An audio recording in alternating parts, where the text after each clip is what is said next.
मैं मेरे चैनल पर हमेशा एक ही बात कहता आया हूँ कि ये कलियुग के अंत समय पर एक दिव्य महापुरुष आएंगे जिनके द्वारा ये जगत उद्धार होगा। आने वाले महाप्रलय के मुख से ये जगत सुरक्षित रहेगा और भक्त सुजन भी उनके दर्शन पाकर, उनके अंग संग पाकर सब मुक्ति मोक्ष प्राप्त कर लेंगे। सभी सुजन भक्त आत्माओं को वो मोक्ष प्रदान करेंगे। जितने भी देवी देवता दैवी शक्ति ये धरती पर हैं, ये तीनों लोगों पर हैं, सभी को वो मुक्ति दे देंगे। ऐसे महाशक्तिशाली होकर वो आएंगे, क्योंकि स्वयं सृष्टिकर्ता भगवान, जिनसे ये सारे जगत ब्रह्मांड सृष्टि हुआ है, जिनसे सभी दैवी शक्ति देवी देवता सब सृष्टि हुए हैं, सब उन्हीं के स्वरूप को देखकर मुक्ति पा जाएंगे। जहां से वो सब सृष्टि हुए थे उन्हीं के शरीर पर लीन हो जाएंगे।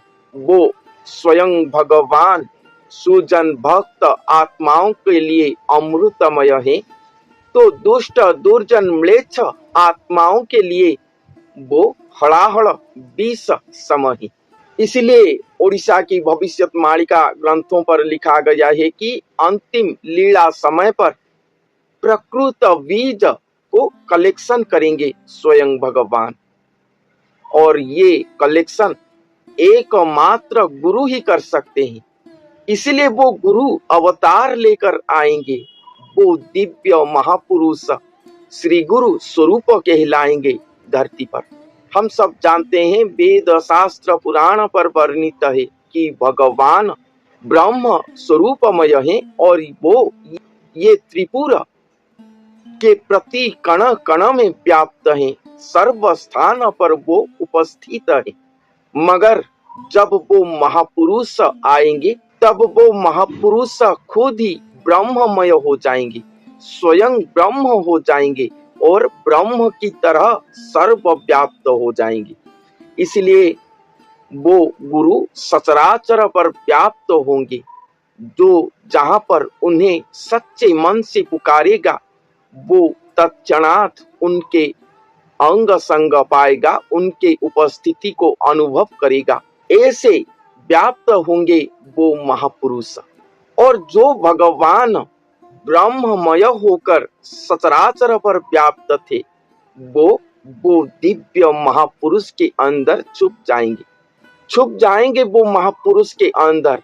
वो केवल ही केवल वो महापुरुष के अंदर रहेंगे। वो महापुरुष जो दिव्य मानव शरीर को वहन करे होंगे, वही मानव शरीर के अंदर स्वयं भगवान रहेंगे। वो महापुरुष का भी शून्य शरीर है, जो शून्य शरीर ब्रह्ममय होकर सर्वव्याप्त है। वो महापुरुष के शून्य शरीर पर श्री भगवान का दिव्य शून्य शरीर रहा होगा। ऐसे श्री भगवान का उपस्थिति होगा इस संसार पर। भगवान इस धरती पर, इस ब्रह्मांड पर रहे होंगे, फिर भी न होने की तरह होंगे। वो महापुरुष के शरीर के अंदर रहे होंगे। इसलिए एक बात लिखा गया है कि वो महापुरुष ही महाशून्य पुर है, और भगवान धरती पर आकर भी अपने ही महाशून्य पुर पर रहे होंगे। ये महातत्वपूर्ण महाप्रेममय महा अवतार है। श्री भगवान वो महापुरुष के अंदर छुप जाएंगे। पहले मैं आपको सुना चुका हूं कि वो महापुरुष के शरीर पर ये जगत का जीवन प्राण स्वयं भगवान छुप जाएंगे। और अभी मैं सुनाने आपको जा रहा हूं कि वो महापुरुष जहां नहीं होंगे वहां पर भगवान का स्थिति नहीं होगा। अर्थात वो महापुरुष जहां होंगे वहां पर ही भगवान रहे होंगे। ये बात संत हरिदास जी ने अपने भावनावर पुस्तक के 6ठ अध्याय पर लिखे हैं। यहाँ पर लिखे हैं कि मुझे सही ठाकु शरण रही जय भृत्य भाववर अच्युत दास व्यत्र के हरिया को कदाचिते नहीं पार। ये बात संत हरिदास जी ने कह रहे हैं कि मैं वही स्थान को शरण जाकर रहा हूँ। वो स्थान स्वयं जय भृत्य भाव वर है। वो ही अच्युत दास हैं जिनके व्यतीत हरिया अर्थात हरि श्री कृष्ण श्री नारायण उनका भी स्थान कहीं पर भी नहीं है। वो अच्युत दास दिव्य महापुरुष, उनके व्यतिरेक श्री नारायण भगवान इस धरती से उद्धार नहीं हो पाएंगे, वो कुछ भी नहीं कर पाएंगे, उनका स्थिति भी नहीं है। अच्युत दास व्यत्र के हरिया को कदाचिते नहीं पार। हरिया अर्थात हरि नारायण ये पार नहीं हो पाएंगे, उनके व्यतिरेक और नारायण का भी सुगति नहीं है। और उसके बाद लिख रहे हैं मोदुख काहाकू कहिबई केते सबू तो श्रीहरि जान। अच्युत दास कहूथिले शुणिछु मो बिनु नाही प्रमाण। वो महापुरुष अच्युत दास कहते हैं कि मैं जो दुख को वहन किया हूँ, मेरे दुख को समझने के लिए इस संसार पर एकमात्र श्रीहरि के बिना अन्य कोई भी नहीं है। वो महापुरुष के दुख को समझने के लिए एकमात्र श्रीहरि ही सामर्थ्य है। वो ही जानते हैं प्रकृति में मेरा दुख क्या है, उनके अलावा और कोई भी नहीं जानता। और अच्युत दास खुद ये बात कहे हैं कि उनके बिनु उनके व्यतीत भगवान कल्कि भगवान या स्वयं भगवान या श्रीहरि जो भी आप उन्हें कहते हो वो प्रमाणित नहीं हो पाएंगे धरती पर। लीलांग होगा तो लीलानायक लीलामय पुरुष लीला कर पाएंगे, भक्त जनों के सामने अपने आप को प्रमाणित कर पाएंगे। तो वो महापुरुष के बिना भगवान कैसे अपने आप को प्रमाणित करेंगे? वो तो निराकार स्वरूप है। कोई पात्र के बिना जैसे जल आकार नहीं ले पाता, उसी तरह वो देही मानव स्वरूप के बिना स्वयं भगवान देह धारण नहीं कर पाएंगे इस धरती पर।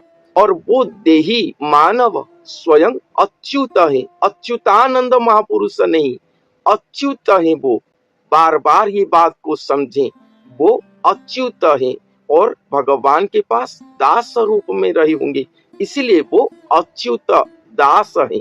वही अच्युत दास के बिना वो प्रमाणित नहीं हो पाएंगे।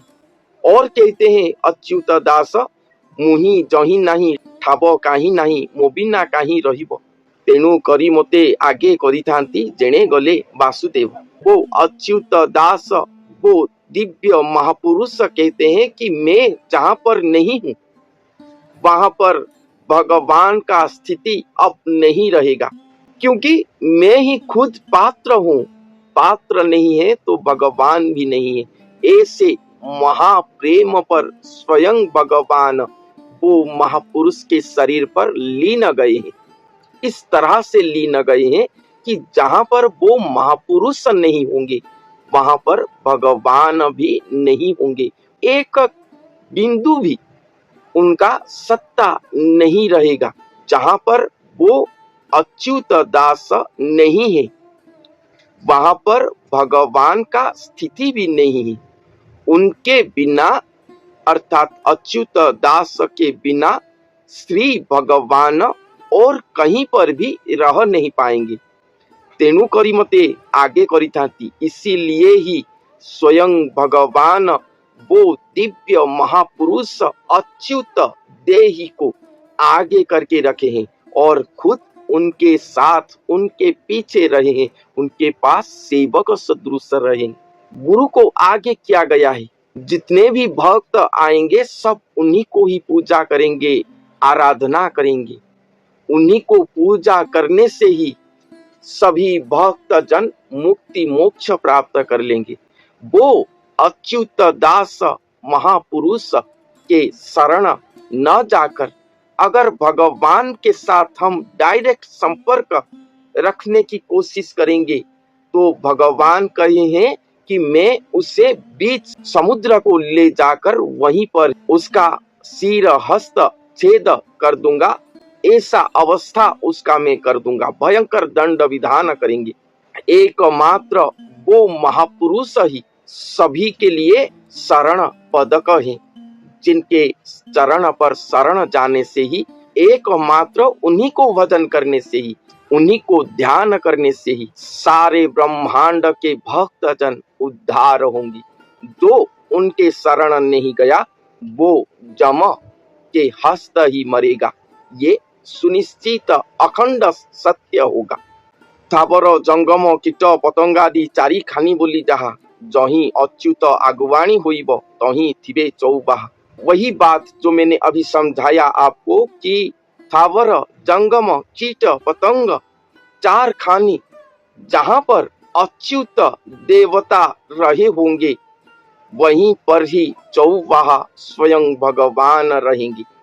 उनके उपस्थिति के बिना इस धरती पर भगवान का सत्ता नहीं रहेगा।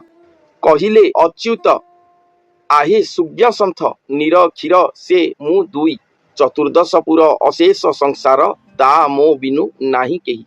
और स्वयं अच्युत दास कहते हैं कि हे सुज्ञ संत जन, ये समझ लो, ये जान लो कि दूध और पानी ये दोनों मैं ही हूँ।